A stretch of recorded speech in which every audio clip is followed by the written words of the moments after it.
영적인 것을 소중하게 여길 줄 아는 우리 새성교회 성도들이 되시기를 주의 이름으로 축원합니다. 세상 것들과 하나님의 것 가운데서 우리는 하나님의 것을 담대하게 선택할 줄 아는 성도가 되어야 될 줄 믿습니다. 그리스도는 숨겨진 보화와 같다 그랬습니다. 그리스도는 비밀이라고 말씀했습니다. 비밀이라고 하는 것은 사실은 사실이지만 감추어져 있는 사실이 비밀입니다. 이것이 사실인데 감추어져 있어요. 우리가 돈만 주면 성경책을 누구나 다 살 수 있어요. 스님도 성경책을 사가지고 볼 수도 있어요. 그런데 성경을 이해하는 데는 아무나 이해를 할 수가 없어요. 왜요? 이 가운데 비밀이 감추어져 있기 때문에 예수 그리스도로 말미암지 않고는 성령께서 조명을 해주시지 않고는 성경을 이해할 수가 없기 때문에 그렇습니다. 성경은 숨겨진 보화입니다. 이 그리스도야말로 찾은 자에게는 귀한 보배가 됩니다. 숨겨진 보배인 것입니다. 우리들의 생활 속에서 잃어버린 그리스도를 찾아야 됩니다. 우리는 문화적인 면에서도 교회가 잘 걸러낼 줄 아는 그러한 선도적인 역할을 해야 됩니다. 하나님의 말씀만 보가 있는 것이 아니라 우리가 살아가는 이 세상에서 숨쉬고 있는 모든 우리가 되게 하는 것, 그러한 것들 중에서 건강한 것들을 택할 줄 알아야 됩니다. 음식도 문화도 정신도 우리가 세상과 구분된 하나님의 백성들이 되어야 될 줄 압니다. 우리는 세상의 문화를 구분해서 나를 지킬 줄 알아야 됩니다. 그래야만이 하나님의 은혜가 지속적으로 우리 안에 머물러 있을 수가 있습니다. 고린도후서 6장 2절 말씀 가운데 보면은 지금이야말로 은혜 받을 만한 때요 구원하실 때라고 이렇게 말씀하고 있습니다. 우리는 지금이 은혜 받을 만한 때입니다. 지금 내가 은혜를 받지 못하면 우리의 미래는 우리에게 보장이 되지를 않습니다. 지금 우리가 예수 그리스도의 구원의 반석에 내가 든든히 서 있지 않고서는 미래를 장담할 수가 없습니다. 그래서 날마다의 삶 가운데 내 자신을 그리스도 앞에 비춰볼 줄 아는 믿음으로 사는 성도들이 되어야 될 줄 믿습니다. 숨겨진 예수 그리스도는 이러한 보화와 같습니다. 우리가 노력을 해야 됩니다. 그냥 일주일에 한 번 예배 드리는 것으로 그치는 것이 아니라 집에서 말씀을 가까이 하고 기도하고 할 수 있으면 새벽제단 쌓으면서 열심히 우리의 마음 가운데 주님을 사모하는 마음을 갖는 것이 이 숨겨진 보화를 찾는 것처럼 우리의 마음 가운데 주님을 계속 찾는 것입니다. 세 번째는 문을 두드리라라고 이렇게 말하고 있습니다. 우리들의 문이 닫혀있기 때문에 열심히 두드려야 됩니다. 두드리는 자에게 열어주신다고 하는 약속이 있기 때문에 두드려야 됩니다. 우리가 기도에 관한 비유를 예수님께서 주시면서 불의한 재판관과 한 여인에 관한 그러한 비유를 들어주십니다. 여인이 불의한 재판관으로 인해서 억울한 누명을 쓰지 않습니까? 그런데 이 억울함을 당한 여인이 계속 재판관을 찾아갑니다. 귀찮게 합니다. 사람처럼 보지 않는 자기를 계속 가서 나는 억울합니다 라고 하면서 부탁을 합니다. 이 재판관이 질려버린 거예요. 저 여자의 제발 청을 들어줘 버려라 라고 하면서 그 청을 들어줍니다. 예수님께서 기도가 그런 것이다 라고 우리에게 가르쳐 주셨습니다. 여러분, 우리가 똑같은 것을 하나님께 매일 아뢰면 하나님 어제 기도하시고 오늘 또 아시죠? 이렇게 기도합니까? 아니잖아요. 우리의 마음 가운데 간절한 소원을 안고 하나님께 간구를 하는 우리가 되어야 됩니다. 마치 열리지 않은 문을 두드리는 마음으로 우리가 하나님께 간절히 기도를 해야 될 줄 믿습니다. 하나님의 약속이 이루어집니다.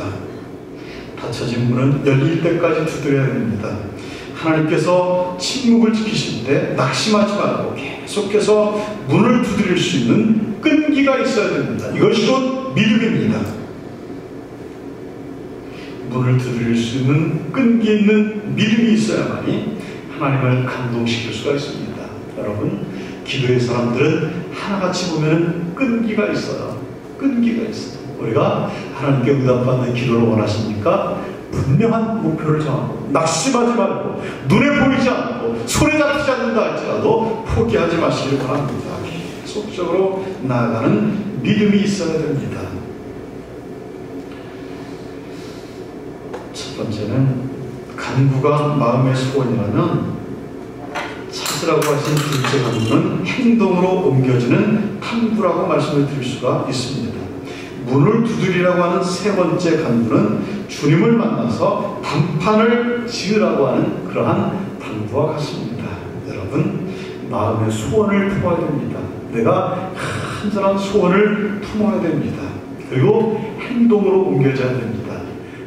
우리는 마음 가운데 소원을 품고 그게 옳은 것이고 하나님이 기뻐하시는 일이라면 행동으로 옮길 줄 알아야 됩니다. 이것이 기도입니다.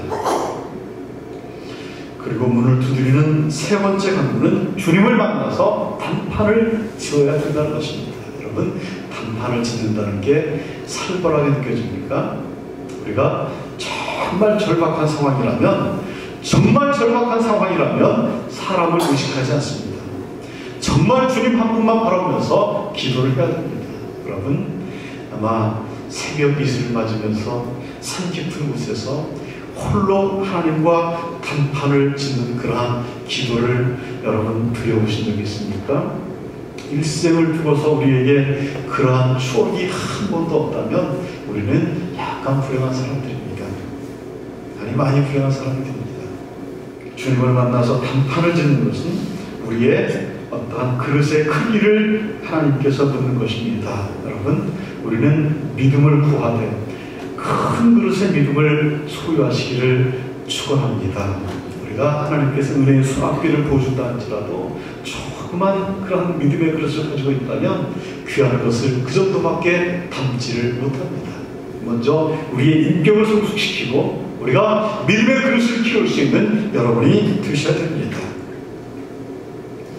그런 거 열심으로 구하고 부지런히 찾고 계속적으로 문을 두드리는 것이 우리의 신앙의 자세가 되어야 됩니다. 우리는 이미 문을 두드리기 시작했습니다. 더디 응답이 온다고 여기에서 포기하지 마시길 바랍니다. 야복강과 야곱처럼 환도뼈가 부러지는 그러한 내가 환도뼈가 부러질지언정 포기하지 않는 믿음의 사람들이 되시길 바랍니다. 여러분, 우리가 신앙생활하면서 제일 피곤할 때가 있습니다. 제일 낙심할 때가 있습니다. 제일 상처받을 때가 있습니다. 주님을 만날 때가 가깝다라고 생각하시길 바랍니다. 우리가 당황하게 되면 기도를 잊어버릴 수 있습니다. 당황하게 되면 내가 지금껏 기도해온 것들을 다 잊어버리고 내 계획으로 할 수가 있습니다. 여러분, 우리는 우선 해야 될 일이 있고 중요한 일이 있습니다.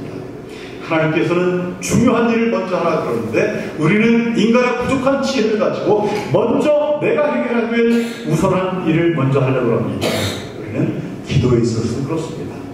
내가 이 정도면 됐다라고 생각하지 마시고 하나님께서 이 정도면 됐다라고 할 때까지 우리가 구하고 찾고 두드릴 줄 아는 성도들이 되시길 바랍니다.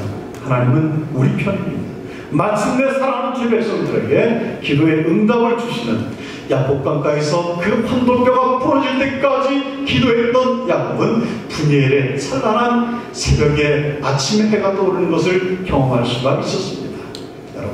여러분이 지금 어둠의 한복판에서 기도하고 있습니까? 어두운 터널에서 여러분들이 끝이 보이지 않는 것 같습니까? 하나님께 참고 기다리며 눈물로 기도하시길 바랍니다. 새벽은 분명히 오고야 말 것입니다. 우리가 새벽을 깨우는 자들이 다 되시기를 주의 이름으로 부탁을 드립니다. 기도하겠습니다. 고마우신 아버지 하나님, 은혜를 감사드립니다.